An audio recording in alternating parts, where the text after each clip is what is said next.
અમે બનાવી છે ડાયમંડ પશુઆહાર અને એ પણ મેશ ફોર્મમાં, તેથી તમને એકચ્યુઅલમાં ખબર પડે કે એના અંદર કઈ વસ્તુ વપરાય છે અને કઈ ગુણવત્તાની છે.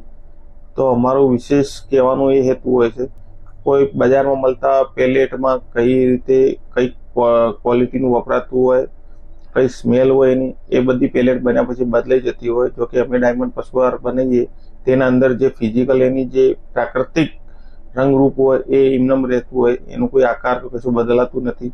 જે હકીકતમાં જે રંગરૂપમાં હોય એ રંગરૂપમાં જ અમે તમારા ત્યાં સુધી પહોંચાડીએ છીએ. બાકી એને જો કોઈ વિશેષ આકાર આપવામાં આવે તો એનો કલર, એની સ્મેલ બધું બદલાઈ જતું હોય. તો એના અંદર શું વપરાયું છે, કઈ ક્વોલિટીનું વપરાયું છે, કોઈ ખબર પડવાની નથી. તો અમે એટલા માટે જ મેશ ફોર્મમાં બનાવીએ, તેથી તમને હકીકતમાં ખબર પડે કે એની અંદર કઈ ગુણવત્તાનું વપરાયેલું છે.